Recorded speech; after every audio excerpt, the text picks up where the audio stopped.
Hello, good morning. You're tuned to the League Up, your weekly thoroughbred preview podcast, and pleasure to be joined by Paul Moati and Stephen Hunt, as always, in studio. Paul, first things first, I've had a haircut. Had you noticed?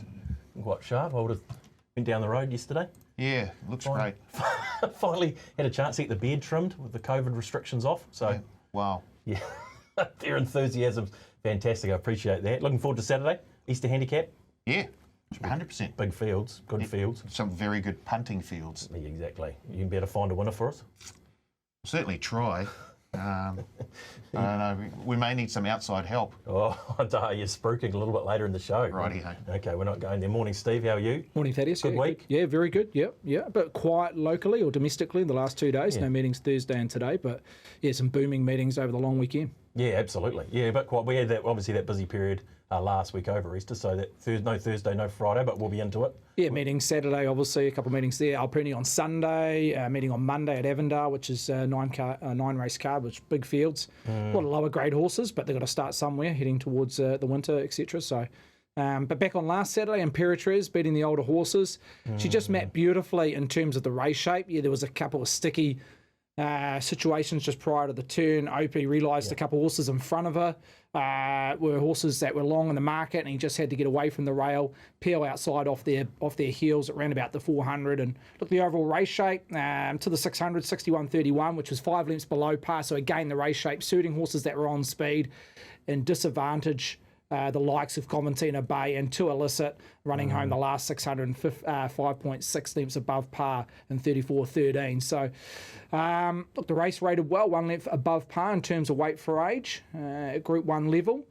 And she now puts herself into that conversation of Horse of the Year. Oh my gosh. Bit of a late bloomer in the last 3 to 4 weeks. But yeah, okay. You talk about her, Levante, Coventina Bay. No standout. That's probably what I'm Yeah, no saying. standout thus far. I haven't heard reports where Imperatriz is heading, whether it's a spelling paddock or maybe Brisbane. There's a couple of nice races if they wanted to go to Brisbane, but just haven't heard any reports post that victory on Saturday. And just on the stable, look, Mark Walker returned, 3 or 4 weeks ago. I've just got some stats on Mark Walker. 43 runners to date since returning to NZ, 7 winners, a winning strike rate of 16%, which is bang on his overall career strike rate in New Zealand. Market expectation has had him at 19%, so he's a little bit below market expectation. But if you go profit on turnover, it's plus 10%. But the most important stat for Mark and probably the Te Akau team, he's had two Group 1 wins since returning. He certainly hit the ground running. Time to bring in our man from our Hamilton studio. Morning, Brendan. She put them to bed pretty easily in the end, Imperatriz, didn't she? Look, she really did. Good morning, lads. And just in the right spot where the other 2 horses that were going to be the big contenders in the race were too far off the main danger in the race, and that was purely down to the race shape. The Coventina Bay does set up nicely for her to go to across to Tasman, and that might be her chance to potentially seal Horse of the Year. If she can pull off a decent race across to Tasman, that would, I would say, that would just about seal the deal with her taking out Horse of the Year. If she can win a big race out of Brisbane. To Illicit was still very strong through the line also to finish into 3rd position. But yeah, Opie got that race bang on with the barrier draw, getting out at the right time, presenting her and putting in a big emphatic victory in the last Group 1 of our racing season. But we've still got some good racing to come this weekend. And the following weekend as well, Travis Stakes and Cambridge Breeders. That Cambridge Breeders race is going to be a super 3-odd race over 1,200 metres. With how we've seen sort of state trial, Cote de Boone winning last weekend also, that does set up to be a beauty next weekend. Yeah, that is definitely something to look forward to. Pops, will stay with you for your ever popular Maiden of the Week. Where'd you land here? Look, I went with a horse by the name of Pisco Sour. Now, won by an emphatic margin also, won by a huge margin, defeating the stablemate. And it was just a case of see you later time on the point of the bend. Ran quicker than the other maiden race on the program, which of course was Alchemia, who was ready to go off what we'd seen through trials and had been stakes placed through a 3-year-old season. This horse had run a couple of very good placings and took it out by a good healthy margin.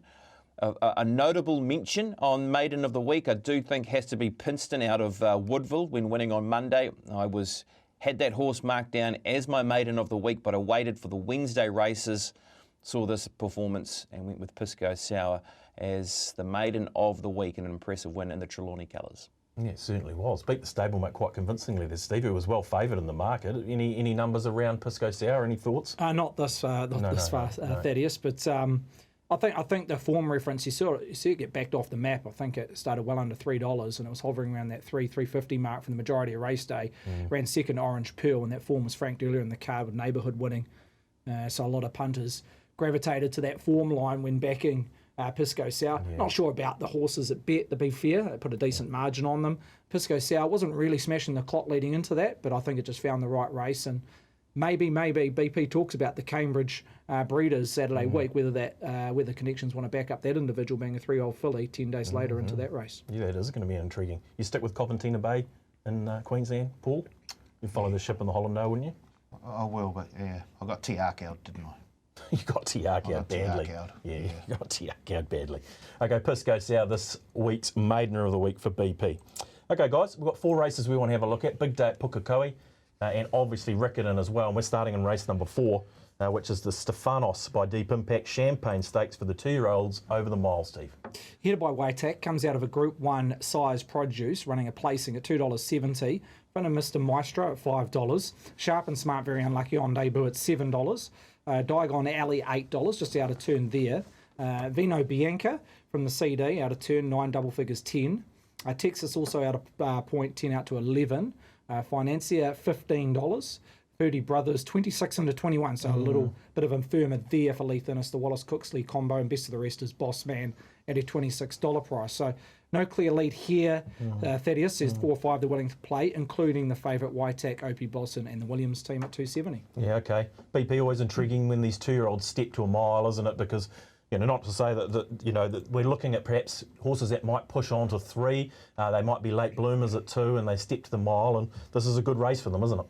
It is. It really is. And when you've got some Group 1 form in the race, it's a pretty hard one to ignore, isn't it? And that being the run at the top of the book in Waitak, who was superb when finishing into 3rd position in the Manawa 2 size produce stakes, was back, second to last with one other runner that was slow away in that race and, was making some ground on Maven Bell and Wolverine, 2 horses that are clear benchmark runners in terms of our 2-year-old racing this season. So that in itself is a great tick in the box. 1,600 metres before him being a son of Prasia, Opie Bosson aboard. Now barrier number 12, not too concerned about with this being over 1,600 metres, and you've got a straight of 520 metres to work with in the home straight out of Pukekohe. So there is a lot of good factors to say that they can still find the right spot they want to be challenging and winning the race. So he is a deserved favourite at $2.70, and I'm with them also. But there are a few dangers here, and there's a couple of other different angles to take on this race. You've got the Diagon Alley race out of Uruakaka. Now, she's a horse who sat 3 wide on speed in that race. Looked like she was going to get run down and just found a way to win. Maybe Sharp and Smart was going to win that race with just how wayward the horse was in the concluding stages and threw the race away, basically. There was a couple of others in that race that didn't mind too. Financier was one of those horses that caught the eye with what he was able to do late in the piece. He's drawn well here on Saturday, drawn in barrier number 1. He might be one for the overs punters. And Bossman just got no luck. Just was stuck 3 back the fence and practically went to the line with a full tank of gas. Is drawn in barrier number 10. So there's a few different ways you can break that race up. And then you've got the Mr. Maestro form line, a horse who was winning last time out of Avondale, beating home Texas. But I do keep coming back to the Group 1 form around Waitak, that 3rd in the Manawa 2 size produce stakes. Yeah, it does look impressive on paper, doesn't it, Paul? That form around Waitak, and a few form lines to line up, as Pop suggests. Very much so. In fact, Waitak ran some very sharp sectionals in behind Maven Bell in the Manawa 2 size. So I can understand the price, $2.70 currently. But I've looked a wee bit further afield, not too far. Good. I thought Sharp and Smart, and I thought Lindsay Satherley did a brilliant job by keeping him in the race. Sharp and Smart, he jumped away, and it looked like he wasn't really interested in actually going to the races that day, and then was all over the place down the straight, not unlike yourself as you cross the dance floor at Dirty Little Secret heading to the bar to get us a drink. But I look at it and I think, look, if we can just get a few manners there and stepping up to the 1,600, I think definitely is ideal for this boy. Once again, even though he was running about the place down that straight, he also had some very sharp sectionals. He's sharp. If he can just be a wee bit smarter, very good. I like what you've done there. I think he is a live chance. Yeah, okay. 650. I think out to 7 now. So I'm very, very tempted by sharp and smart. I think Team Rogerson will have taught him a few lessons since that run at Ruakaka, and we saw in the trial the week before Ruakaka that he got in a wee bit of trouble there as well at Cambridge. So just if he's got a few more manners, some ring smarts. I think it'd be half the price if he had the manners at Ruakaka. Yeah, okay. Steve, initial thoughts here in the two-year-old. You've obviously got the Group 1 form at the top of the book here in Waitek.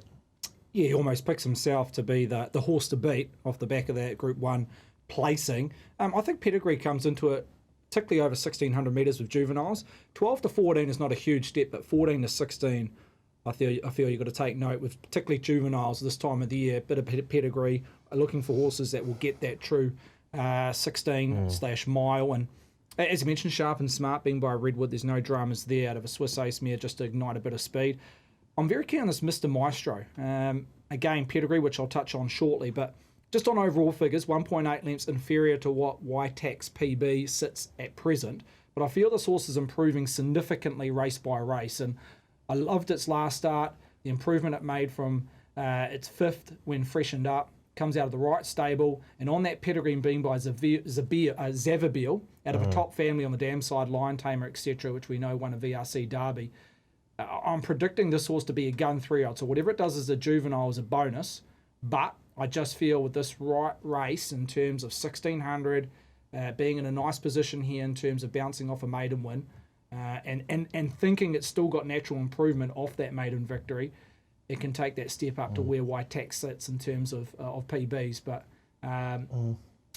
yeah, it's a funny race. I don't have a strong opinion with a lot of these juveniles having little data, small sample size to really dive into. But Mr. Maestro does stand out for a horse that I'll be looking towards as a 3-year-old, but I think can get the job done on Saturday. Don't the Baker Forsman stable own this race, just from memory, without thinking too? Yeah, I think tend to go very well. Was it Done Deal that won this race as a juvenile? BP, did Done Deal win this race? No, he didn't win this race. He won a race on the Queen's one of the Monday meetings. It was at the Queen's birthday Monday a few years ago. Done Deal, and then was up and running and ready to go into his 3-year-old season. But yeah, you're right. I mean, this is a race where you can identify a horse that will be ready for a 3-year-old preparation. And look, this is a great chance to be able to try and see if a horse is capable of getting to, a 2,000 guineas, 1,000 guineas, those type of races into next season over the 1,600 metres. It just gives you a little bit of a guideline of where you're heading, and then a short break, and then into the spring preparation. So yeah, I think it's a good line for those horses moving forward. I like what you're saying about Mr. Maestro. I sort of see it as one of the key dangers in the race with how he performed last time to the races out of Avondale. I do like Financier, runner number 6 is my sort of each-way roughie in the race, just on where he's going to land. He's by Tavistock. 1,600 metres should be no issue for him in the way that he ran through the line at his last start. In that Diagon Alley sharp and smart race, he's just the one that might get me on a top 4 and include in a trifecta in first 4 if you're just looking away from those runners at the top of the book. Yeah, okay, I see a bit of money for Financier too, Steve. 16 into 15, so a little bit of interest there. Tavistock. 100%, I agree. Out of the horses that away from the top 3 or 4 in the market, that's the one I'm fairly keen on. Financier, as BP mentioned, just got in a nice position. I think it's 1 out, 1 back, and looked to come off heels at the top of the straight at Ruakaka and make its challenge, but just got clustered around a few horses, and for the majority of the straight, there was a horse on the outer of it, laying on top of it for the. Basically, as I say, the majority only got out in the last 75 and was doing its best work late and through the line. And being by Tavistock 1,600, I go back to pedigree. That is a key asset around Financier. And look, Tavistock hasn't left too many, will be a handful of 2-year-old black type performers, so be knocking the trend there. But there's something about it. Again, a horse that I'll be keeping an eye on in terms of early 3-year-old races as well. Okay, BP, so you had Waitek on top. Yeah, I went White Tack on top, and I'm going to have a little play on Financier, top 4, and throw it into a trifecta in first 4. Yeah, okay, that sounds fair enough. Paul, final thoughts here on the 2-year-old Champagne. I mean, if you liked Sharp and Smart, you might have had Diagon Alley in play and Financier, as the boys mentioned. Where'd you sort of land here in the 2-year-old? I'm happy to go with Sharp and Smart at the $7 mark, yes. I think that's slightly overpriced myself. Slightly overpriced? I'm very, very happy to take the $7. Okay, you think it's This is the man that suggested last week, Coventina Bay, definitely favourite. was temporarily. Hey, that's the thing about racing. We don't like harping back to last week too much. It can The Aussie money embarrass ruined us. it. The Aussie money. The Aussie money for Tiakau well and truly ruined it. Okay, team. The boys keen on Waitack and Sharp and Smart there in the Champagne. Race number 6 on the card at Pukekohe is Trelawney Stud Championship Stakes over the 2100 metres for the 3-year-old Steve. And this brings to, I'm looking forward to this race. This is a nice field. Yeah, nice field. A lot of these horses now have had at least one run over ground, in particular at Alpuni in the Classic. All the Bourbon is one horse that bucks that trend. First time over ground, $3.80 off a short of $3.50. Pinarello at $4.20, being backed and clearly the best lead I can give early doors. Holds 4 times more money than the current fave. Ruark bouncing between $5.50 and $6.50, trading 6. Achieve $7.50 out of 4.8, 8.5. Titled at 8 out of point to $9. St. Bathans, $10 flat, hasn't budged since the opening call. Lingjin Zong Feng, 14 and a couple of points here to 12. And then a little bit of a gap, the second division, Rocket Lad the Maidener, 31 to 21 spec, best of the rest is Soldier Boy at a $26 price. So a little bit of specking for 2 or 3 in that middle team market, Thaddeus, but best back runner sits with number 2 in Pinarello. Yeah, they keep backing Pinarello now, Pops. 5th last time out, obviously over ground, first run since a derby, but gee, Horde the Bourbon has been impressive. He has been, and this is another division of 3-year-old horses, and maybe the late bloomers, you could say, with horses that weren't quite ready for either an Oaks or a Derby in their preparation, had that opportunity. And we see a lot of horses here that have gone sort of 14, 1600 and now to 2100 metres. For instance, Horde the Bourbon and Tilted, who ran over ground last time, Ruark, all these sort of new wave, late wave of 3-year-olds that are getting towards this race. And then who knows what will happen beyond this if they look at a trip towards maybe Brisbane or even South Australia possibly for some of these runners with Derby and Oaks in those 2 states. And then St. Bathans, again, same sort of category, a horse who's looked really good so far in a returning preparation over those type of distances of 1400 metres and 1600 metres. And then on the other side of that coin, you still have some horses that competed in the Derby and Oaks. You've got Pinarello, who finished 5th in the New Zealand Derby. You've got Soldier Boy, who ran 4th in the New Zealand Derby. And you've got Achieve, who's competed in her last 5 starts, all in black type company with her last run in the New Zealand Oaks. So which way do you go? Do you go with horses that are having a new preparation and are peaking towards this race? Or do you look at horses that have performed throughout the year and have run in some of our better races? That's the sort of dilemma we have. Horde the Bourbon brings the form lines of looking very impressive in a new campaign. You can understand why he's favourite, but you can also start probably working around horses like Pinarello and Achieve as very much notable dangers in the race if they bring their best form through Derbies and Oaks. Yeah, agreed. I mean, Steve, a lot of viewers out there and maybe even myself maybe would have thought Pinarello might have been opening favourite in this race after what we've seen. You've gone with Horde the Bourbon. Run us through your thought process. Well, just on Pinarello, we know he had the complications leading into the Manawatu Classic. I think he got a tooth knocked out leading into the race and had to be late scratched, but the stable have bounced out of that drama a few weeks back and saying the horse is flying, so you've got to respect that alone. We did see early money for it leading into the Aupuni Classic on the Manawatu Classic before being scratched, and it was a little bit soft on race day, and I feel that's where the trend will be around number 2. Early money Thursday, Friday, and early doors Saturday. That important 10 minutes leading into the race. I reckon it will just be lukewarm Pinarello, and just depending how big the liability is around Pinarello come up to race start, how much it drifts in that last 10 minutes. But just on exposed form, when you go back to its rating 65 win over 2-1 at Ellerslie, it just rated fair, 1.6 lengths below par for Pinarello. With the weight adjustment, he had to carry a big weight on that day. He still ran about 2.5 lengths off the best figures in this race. So he's got to improve, but as I say, the stable are very confident leading in. He's flying in terms of track work. When it comes to Horde the Bourbon, you go back to its previous run over 1,600 metres. It was a real sit and sprint affair. To the 600, 63.64 was 12.5 lengths below par. So it really did suit horses on the speed, which Horde the Bourbon was situated on speed. The last 600, 34.92, which was 5.8 lengths above par. So he's got that turn of foot, Horde the Bourbon, which we saw in his maiden win at Mudda Mudda. His last 400 and 200 was the quickest of the meeting. The overall rating for the 3-year-old 16 was 1.3 lengths above par, but when normalised to the Manawatu Classic and the figures that were produced in the key lead-up form line, he needs to improve 2 lengths. But in my opinion, his ceiling, Horde the Bourbon, is very high, and we've got nowhere near it. So that improvement, it's definitely there. But the only query about this horse, and you've got to respect the stable again, because they're looking at the races like the Derby over in Queensland, his first time over ground. But he's got that turn of foot, and it's just wondering how fast they're going to go out in this race. I don't see a huge amount of speed in this race, so it could be quite tactical. And again, he's got a bit of a sticky gate from barrier 10. But so what you're saying is sometimes you bring that art into play with those figures you're producing.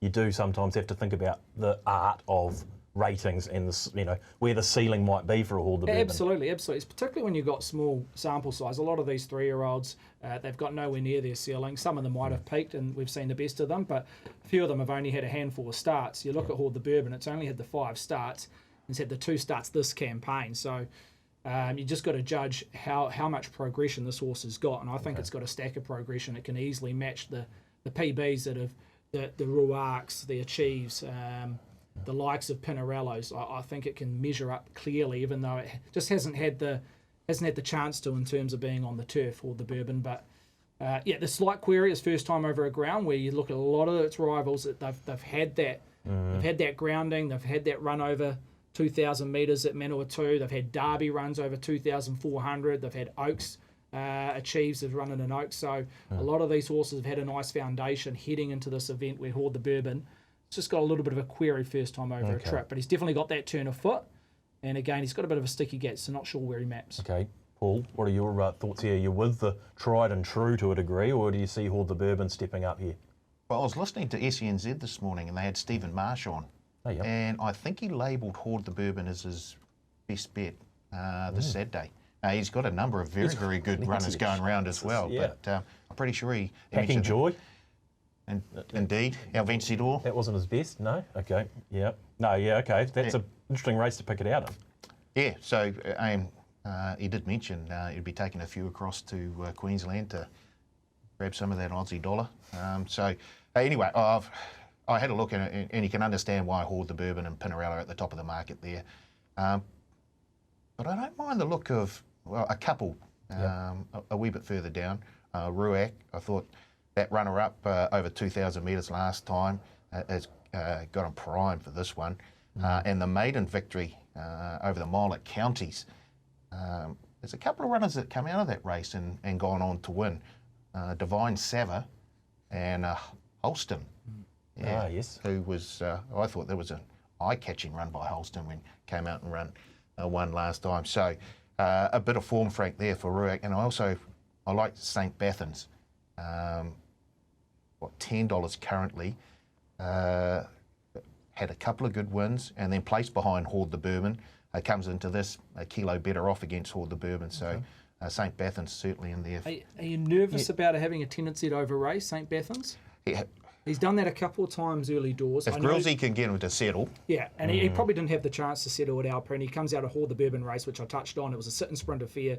So you can, on that effect, be a domino effect where horses do over-race because they've absolutely walked and then sprinted home. So you'd say the 2,000 wouldn't be a problem for St. Bathans on paper. And pedigree. If he can settle, obviously. Being by Maurice and whatnot. Again, I don't see a huge amount of tempo, so it'll be interesting to see how the horse settles in that important stage mid-race when they're all in final position and the pace does slacken. Because I do see a little bit of a concern around a genuine tempo here, and it may be below par. So that's the only query I had around about St. Bathans. Just has a tendency to over-race, which he may have the pedigree all day to stay, but if he doesn't settle in running, he'll be his own worst enemy come the concluding stages. Yeah, okay. Interesting race, BP. I mean, we haven't even touched on Titled, Achieve. These are all live chances in a race like this. They are. I think Steve's right around speed. We're just maybe hoping that one of the roughies that's sort of not exposed might be one of those horses that goes forward. Trust in You might be one of them. Soldier Boy, of course, eventually got to the front in the Vodafone New Zealand Derby down the back straight. Is he one of these horses at the bottom of the book, like a Novak or something else there that can possibly push forward just to provide a little bit of even tempo to the race, which is oh so crucial. Yeah, you're right. Tilted was terrific. I mean, this is a maiden galloper. Opie's aboard. Ran the fastest 8.64 and 2 in the Manawa 2 Classic. And if we're using that reference for some strong chances, the likes of Ruark and co, well then maybe he has to be looked at, and maybe Ling Jung Feng as well. The same, ran the right sort of sectionals in that race. Second fastest 8.64 too, or 8.64 in the Manawa 2 Classic. Look, in the end, I'm actually leaning towards Achieve. The 3-year-old filly. I've really been taken with what she's done through her New Zealand Oaks. Now she's dropping back from 2,400 to 2,100 metres. The Oaks was back in the 19th of March, but look, she's been so close up behind, Sunline Vars race and Bellatrix Black, and also in behind Self Obsession and co. They're just form lines that you can respect and also gain, a little bit of confidence out of that she's run strongly over a trip. So she was the one that I was leaning towards at a bit of a price. I think Hoard the Bourbon is the one that we have to be all scared of, though, because he just could be that new kid on the block. As I said at the start of this piece, he is the runner that comes with fresh form lines. He could be just too explosive. He just might be just his race on the weekend, Hoard the Bourbon, with how he comes into the race.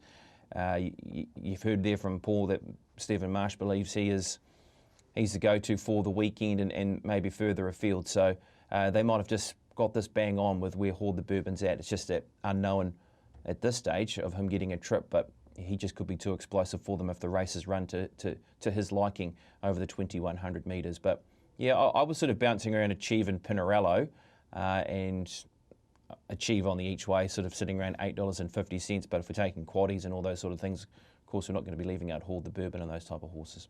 No, you might need a few if you're going to go under the quaddie. Would you settle on Pops Likes Achieve each way, which I can certainly see? Where did you go? Ruark at $6 and St. Bathans each way. Okay, $6 Ruark, $10 St. Bathans each way. Let's see a bit of money for Rocket Lad, Steve. Maidener by preferment, but it looks like 2,000 is going to be no problem at all. Yeah, absolutely. There's a couple of Maideners. Rocket Lad, as you mentioned, well played 31 to 21, entitled, just on title. When you look at the Manawa 2 Classic, the last 635, 31, 2.4 lengths above par. So it really did favour for horses at the first half of the field. Entitled was back in the last third. BP mentioned it. Closed the best sectionals last 6-4-2 splits and drew wide that day, so they automatically went back. It's got a gate here. Opie jumps on. I'm sure they'll be looking for, at worst, a neutral position titled, and just can't knock a couple of these Maideners in this field. They've got upside. It's an intriguing race. I'm looking forward to it. Paul with the St. Bathans and Ruark. BP, each way Achieve, but watch out for Hoard the Bourbon. Stephen Marsh is bet of the weekend by all accounts. Okay, race of the day, boys. Race number 7 on the card. It is the Manco Easter Handicap Group. I'm going to say Group 3 over the mile. Steve, run us through this market. Almost one-way traffic, Thaddeus. Early doors, what we've been trading for almost 24 hours. And Brando, open at $5, second elect, now trading at a $4 top line in front of Carolina Reaper. Brando, well played. As I mentioned, accounts for roughly 80% of the hold. A number of 4-figure bets on Brando. Carolina Reaper, the original fave, holds that price at $4.20. Tell-all, sticky gate out of turn, or out half a turn, $8.50. Sam I Am Susie, dropping back in trip, $7.50 out of point to 8.5. Shares that same quote with Clever Rudd. So you've got 3 horses there, $8.50 each of 3. Demonetisation, the defending champ, only have a runner in single figures at 9. Osaka needs a couple of scratchings to come off the bench at $12. Shares that price with another emergency in $3.60. Quiz Kid, 21 to 16, a horse that will go forward, has been spec'd early doors, and best of the rest is On the Rocks, $18. So, a couple that have been tickled, including Clever Rudds, and also Demonetisation, but the best lead clearly sits with number 4, Brando, for O.P. Bosson and Mark Walker. Boy, oh boy, Pops, we could have a separate show on the Easter Handicap for an hour, because there's a number of ways you could dice this one up. Yeah, love the Easter handicap and love that it's back to a handicap race as well. And it's been a super betting race for a number of years, hasn't it? I mean, I've just can visualise so many Easter handicaps when they're turning for home at Ellerslie, and there's just a stack of horses across the track, and you've got lightweights, heavyweights that have performed well through the season. It is just a classic handicap race over 1,600 metres, and look, we might have something similar again on the weekend, because there are some horses with the lightweights that get their chance here in a race to tackle a Group 3, and then you've got those one at the top like Demonetisation, last year's winner, a Group 1 place getter. He's a horse that, did he run Group 1? No, he ran fourth in the Group 1 in the Zabeel Classic this season. You've got Brando, who does have Group 1 form, true enough, a Group 1 winner formerly in a Zabeel Classic. On the Rocks, also look at a Group 1 winner. So there's those horses at the top, and then those ones in the middle that just bring some form through some lower graded races. Everything you want to a good handicap. Look, Brando is a horse that was beaten in the Flying Stakes when running second, that Group 1 placing behind Mascarpone 2 starts ago. He has the barrier draw, he has the jockey and the trainer that's in form at the moment since taking over from Jamie Richards and Mark Walker. So, look, all those factors make a whole lot of sense, doesn't it? Did have a look at the forecast, because I think the forecast is also important for tomorrow's race meeting, especially for a horse like Demonetisation, who won the race last year on a wet track. There seems to be a few showers possibly today, but then looking like it will be fine tomorrow around the region, and the track has come up in the good bracket anyway, so it may not have too much of effect in terms of track condition for the weekend. So maybe look towards those horses that like the good 3, good 4 is where we might be heading. I went for the 14 in the race, and Sam I Am Susie, just trying to find a little bit of value away from those that are at the top of the book. Sam I Am Susie's been one of those horses that has announced herself this preparation. She was placed in the Cuddle Stakes. She went over 2,000 metres last time to the race and was beaten in the Manawatu Breeders. She comes back to 1,600 metres. She should be able to find a decent spot. She can show early speed, and if there's that pressure in the race, which you'd expect from a horse like Quiz Kid, who's in the event, who has been nibbled at a bit of a price, you would imagine, be a race run at a very good tempo and good strong tempo for those that maybe are back in the ruck that are trying to run over the top. So it sets up for a good race. No doubt about that. A good old handicap, Paul, the essence of handicap racing. Those are proven performers at the top versus the lightweight up-and-comers. What are you thinking here? I feel like I'm going to get Tiako'd again. I can see Brando doing a number on me.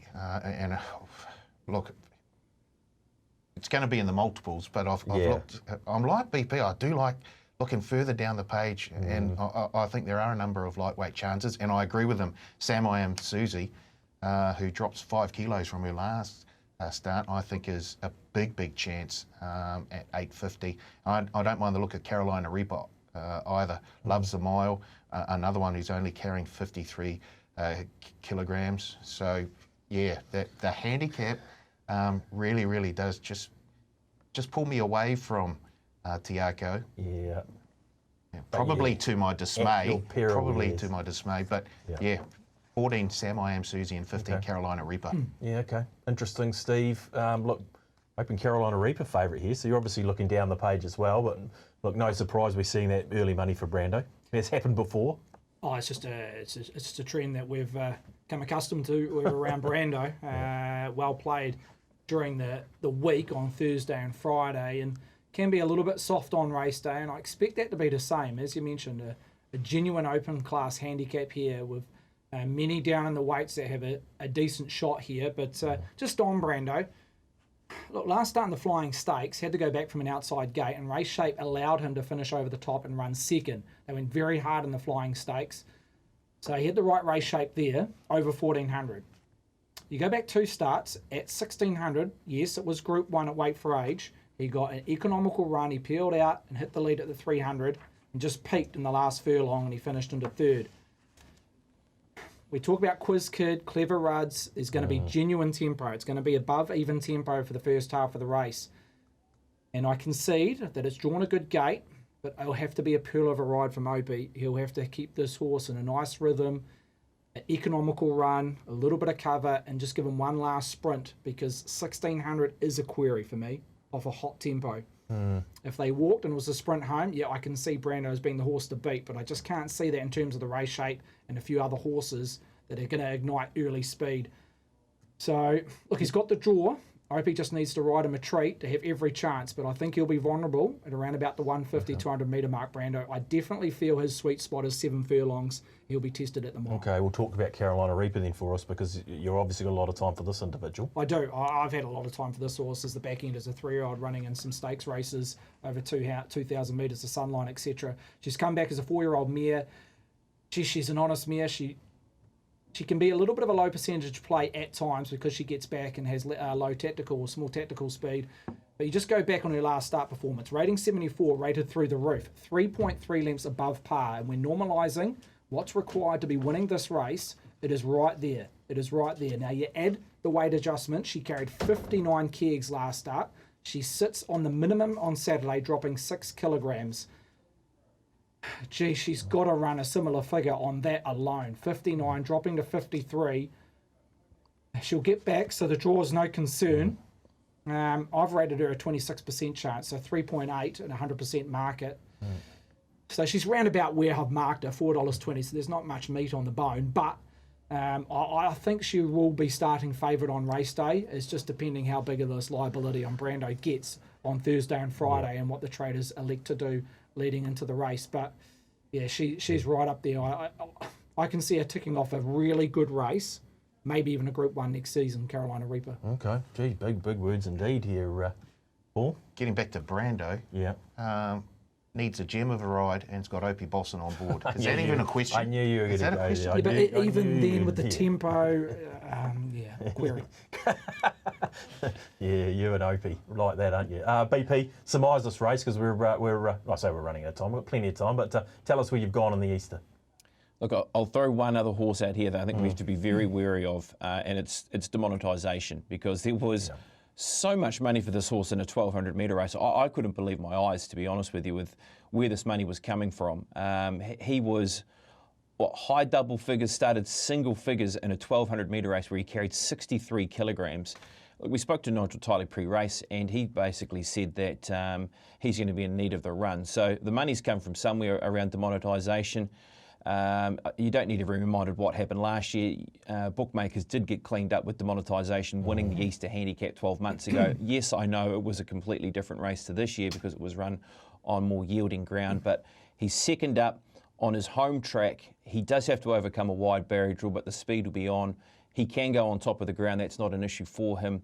I would just play a very cagey, wary watch on demonetisation because, as we know, Nigel Tiley is a very good horse trainer and can get a horse ready to win a big race, especially on his home track. So I'd just be looking and watching and putting him in quaddies and putting him in trifectas and first falls. And as you can see, he's been kept safe in the market at around that $9 mark. I went with the 14 and Sam I Am Susie, just trying to find some value away from the top of the market and also trying to find horses that sit nicely at the weights, just like what Hunty was talking about there with Carolina Reaper. You didn't mind Sam I Am Susie, Paul?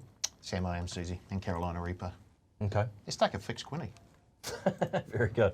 Thanks, Quinny. That's the answer. Okay, guys, we want to have a look at a race at Riccarton before we move on, and it is the race number 9 on the card.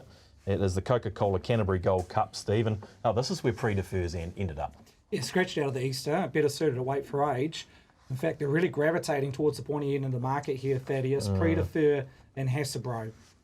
$2.70 off a peak of $3, Prix de Feurs, and Hasbro 5 into 4. So 90% of the total turnover hovers around the 1 and the 2, the 2 and the 1, and that's resulting in both their quotes firming originally from the Wednesday price. Irish Girl, can't knock her form. Wait for age, slight query. Sits hard in that third line at $6. Beneficial, 8 out of point to 9. Seriously, from barrier 1, Lisa Allpress there, 12 out to 13. Original Gangster out of point to $16. Wannabe in Paris on the quick backup, 15 out to 18. Shares the same price as Essa Thought. And best of the rest is Bully Boy, 18. Friendless at $26. So Prix de Feurs, Hasbro, the two quality gallopers in terms of ratings and performances to date. Best back runners, can't split the match dollar for dollar. No surprise here, BP for me. Wait for age conditions really do suit the 1 and the 2 here.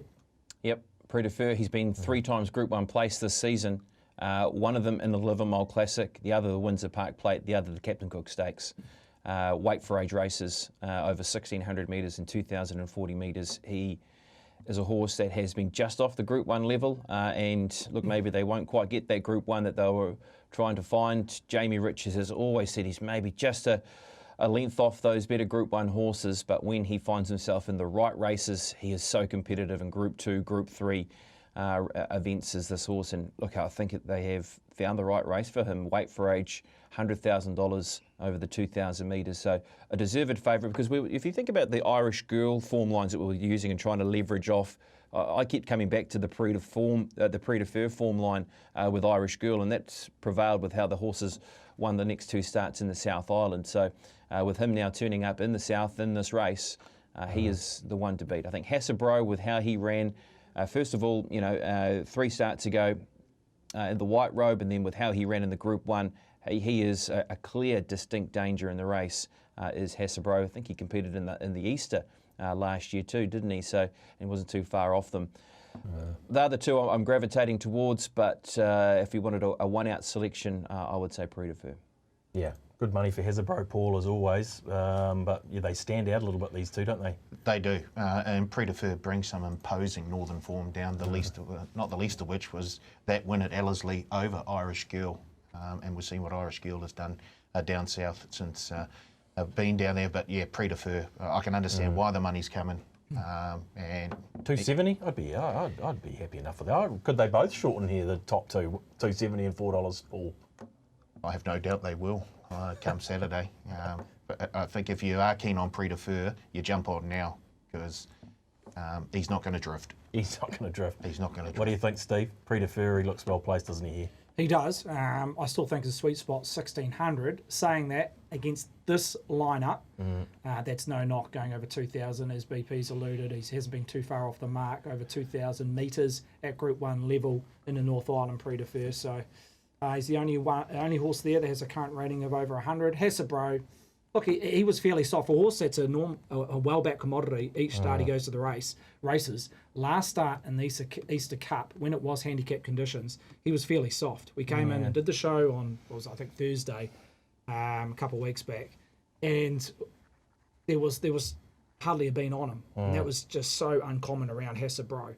He had to carry the top weight, and we always said this would be more his race, back to weight for age, and the punters identifying that. So, no, not too much outside the square in terms of Prix de Fer, Hasselbro, where I'd be leaning towards. Yeah, okay, BP, summarise the race. You're obviously pretty keen on the top. So I just thought Irish Girl, we had that question mark over the mile. Now she steps to 200. Gee, her form's been fantastic, but, if you had a question mark then, now you may even have a slightly bigger one.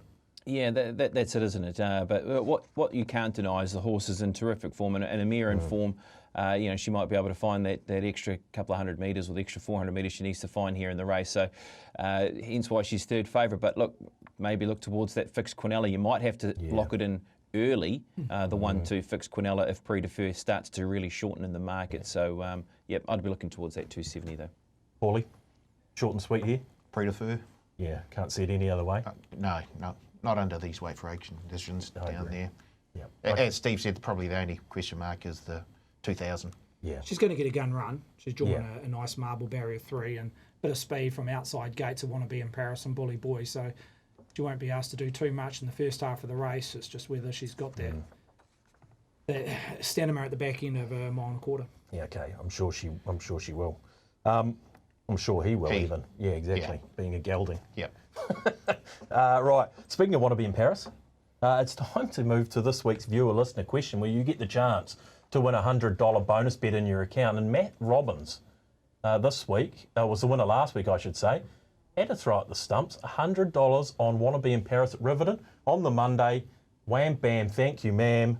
$800 or $700 return into his account. So that's the way to use a bonus bet, I would suggest. And we happen to have Matt Robbins with us, I think, via Blinder.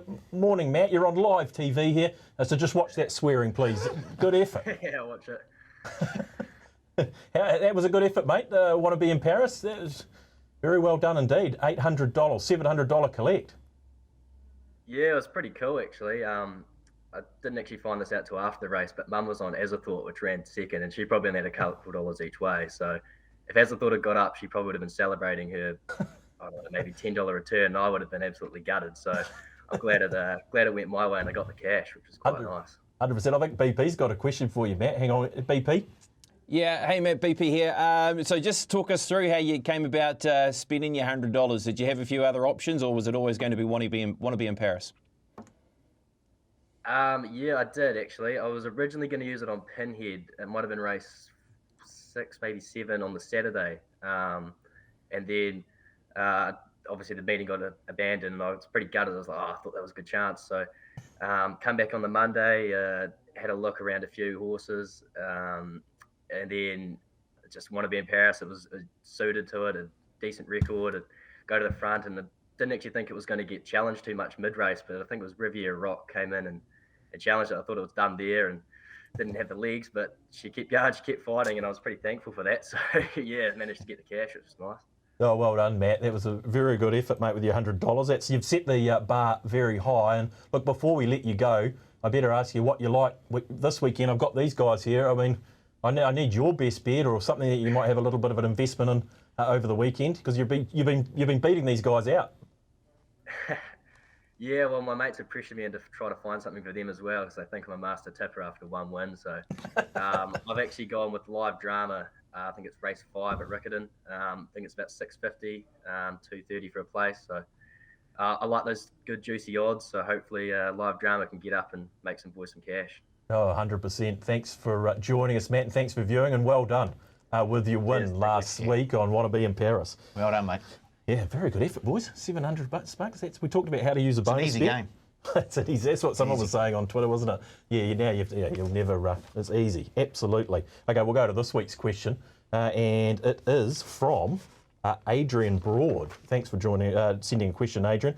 With the passing of the great character of CD Racing, Stu McGrail, could you share who you consider as the character of New Zealand racing? Your character. The person in New Zealand racing that it means a lot to you. Now, Steve, I might start with you. Who have you got here in mind? I've got a couple. I've got a couple of mine. I've got a couple of mine. Yeah, I've got a couple of mine. Oh, there's plenty of them. Yeah, that's the thing. Yeah. Throw the net wide. I'm going to turn the. I'm going to go back and turn the clock backwards. Here, and growing up, I had a lot to do with Tony Lee and Butch Castles growing up. Used to see them basically, particularly Butch, every second night come round for a meal when he was in his late 20s, early 30s, and sit back and watch the Sports Caf back in the late 90s. But two great characters, and learnt a lot off them in terms of just being a person, but also the racing game, as well as my parents and uncle and whatnot. But those two stand out, and seeing what they've done since in the last 20 years, whether it's commentating or running key clubs within New Zealand. So, maybe those two early doors, T. Lee and Butch. I had T. Lee sort of sneaking on my list. Paul, who did you have in mind here? Yeah, well, I guess growing up we had one of those big, I can't remember what they called, like big radiograms. They were like the size of a small family car, and you used to tune in to the races every Saturday morning, and just the voices that you would hear, like T. Lee, Keith Hobb. Yeah. But I've sort of gone a wee bit closer to home. A bit of a shout out to Lucy, who works down at the TAB at the Cambridge. Very good. She's a wonderful personality. She is. She does a fantastic job there, and I have quite a few good memories down at the Cambridge, mostly because of Lucy. And sometimes I even pick up a winner. So, yeah, Lucy. She is a real character in New Zealand racing, isn't she? If you've ever had a beer in the Cambridge, Steve. You'll know Lucy. Oh, absolutely. And if you're going up to the totaliser with about 30 seconds to go, she'll get your bet on. Get the bet on. Yep. Very, very quick fingers. Very slick operator. BP, your thoughts here on your character of New Zealand racing? Yeah, look, I'm going to go for someone that I idolised as a very young child when going to the races. And that, of course, is Noel Harris, a man that was... very willing with his time when there was a pesky young fella waiting around at the back of the Hawke's Bay racecourse for maybe a glimpse of somebody that would take interest in maybe signing an autograph book, or at least talking to me, or trying to get me into the jockeys room to just talk to any of the jockeys at all. And Noel Harris was sort of one of those guys that I always gravitated towards. Castletown was that horse for me that that really got me into the racing game, and of course he was the man aboard Castletown and a lot of other great horses. So, to be able to have that relationship with Noel, which then just grew with sending him letters and cards to every Christmas and birthday, and then him replying back. I mean, that was a huge thing for me, and to then end up working in the industry and then interviewing him. I mean, that was quite a different sort of flip on things, really, and then to still know Noel now. So yeah, I reckon Noel's a real character of the game, because what he was able to do in the saddle, I mean, Handbrake Harry at his absolute best on the track, and now with what he's been able to do in terms of his work as a mentor to the apprentices has been amazing, really. So yeah, I'd say NGH. Yeah, you wouldn't believe that. I had him written down here, Noel Harris.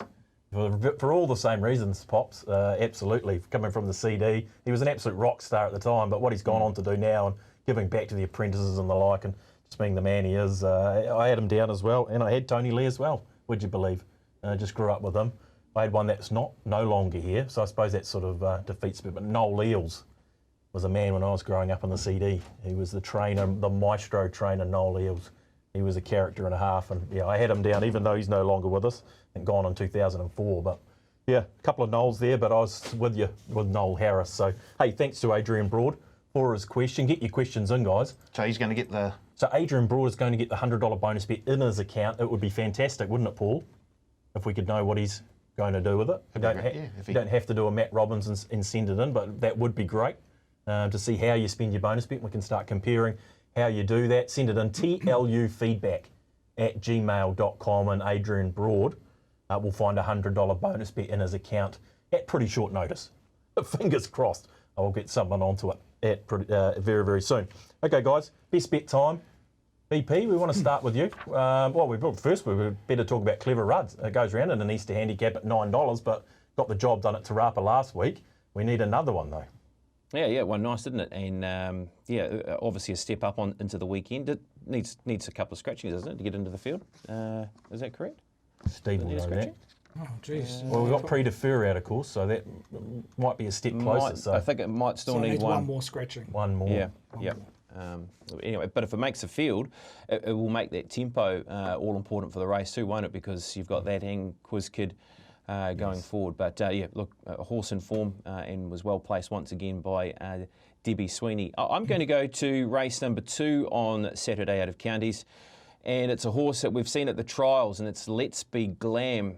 Just been waiting to see where they would line this horse up after 2 very good trials. That was the open handicap trial out of Rotorua only a couple of weeks ago, where, of course, Levante and Coventina Bay were all doing their best work through the line. This horse sat outside leader. Now, it's a former Australian horse, as we know, was competing in races like the Blue Diamond, was able to win the Blue Diamond Prelude, and then was beaten into 6th position in the Blue Diamond, and then had a couple of further runs at Group 3 enlisted level when finishing into 4th position. So it hasn't had a start since 2020, has this horse, but has looked very good through those 2 most recent trials. You go back to that trial at Uruakaka, just sat 3 wide on speed and was very soft on the line and just did what she needed to do. So an interesting horse for the race meeting, and keen to mark her as my bet of the day in race number 2. Yeah, okay, trying to go back to back there. Pops, Let's Be Glam. What price, Steve? Do you know roughly? 210. 210. Okay. Yeah, very good. Let's Be Glam for BPs. Paul, where did you land for your bet of the week? Coming off of what? Coventina Bay. Second. Yeah, Tiark out. Well, actually, you got I got OP'd. you got OP'd that time. Yeah, not for the first or last time. I'll try and learn my lesson. Okay, bet of the week, please. I'm going to Pookie, race 4. And number 3, Sharp and Smart, was all over the place at Ruakaka, as we can see here. But up to the 1600, yes, please. And with Matty Cameron in the saddle, and I'm sure Team Rogerson have done a wee bit of work. Here we go again. Hey. And just keeps coming. Love the stride as well. Oh, so Sharp and Smart, currently $7. the audacity to run second after, stumbling up the straight. Just a wee bit smarter, and we're there. Yeah, okay. The Sharp and Smart. That might be quite a good form race, Steve, then. All these horses have pushed onto that feature, haven't they, the 2-year-old? So could be something to follow out of this, Steve. Yeah, 100%. 100%. Diamond Not flash alley. on the clock, but a lot of maiden 2-year-old races this season have struggled to reach par. So it's that second, third up that they've really spiked. Okay, and your bet of the week, mate, where did you land? Yeah, I'll go back to Counties, the Premier Day there. Midway through the card, race 4, the rating 74-14, Al Vencedor. Race 5. Promised a lot. What did I say? Race. Race 5, sorry. Yeah. Race 5, Race yeah. 5, yeah. Promised a lot in the spring, just never got to the likes of the 2000 Guineas, etc. But turned out, looks a lot stronger this time in. Struck a heavy deck first up, so Forgive. Second up, you see there, was very impressive at Aupuni in 65 grade. Produced an unreal number, 5 lengths above par for 65 grade. Sat right on open class figures at El Vencedor. It's got an outside gate with Michael McNabb on, but just don't see a huge amount of speed underneath it. I know it's a big field, but on paper it looks a little bit more daunting than what it actually is. I've just done the speed map. There doesn't look like it'd be a huge amount of speed underneath him, so I reckon Michael can gradually get to either lead or sit outside the lead. And if he finds that position, even if they go even tempo for the majority of the race, he'll be too good. El Vencedor. Maps at price terms, he's around about a $4 mark. Okay. How did you know it was race 5? There's another runner in there. Stablemate. Yeah, the stablemate. We might be in trouble if Steve's on the mark. But yes, what did you say? Open class figures last time. Open class figures, yep. Probably One heading horse I across think's heading towards Brisbane. Queensland. Yeah. Which David Price's colours, doesn't it? Pricey. Yeah, okay. Very good. El Vencedor. Okay, team, we're going to wrap it up for another week on the leg up. Thank you, boys. Thank you, Stephen. Bonus back blitz. Oh, yeah, please. Please. Yeah, Give us the bonus back another blitz. bonus It's back not blitz. on again, of course. This Saturday, the first 4 races at Riccarton, Pukekohe, Randwick and Caulfield. So, yeah. In fact, that 2-year-old race, the Stefanos by Deep Impact Champagne Stakes, is race 4 at Pookie. So it's a part of the bonus back blitz. Yeah, okay, beautiful. So, yeah. 16 races to get into. If you're watching on Friday, is anything for us today in the blitz department or? Not on the blitz department, no. Just Unless you want to head harness way, and I know that Steve doesn't like me mentioning harness on this show. we can't talk about harness. Thanks, Steve. Looking forward to Saturday. Yeah, I am. It's a busy week. You got the Sunday, Monday. Sunday, you got the Manawatu ITM Anzac Mile.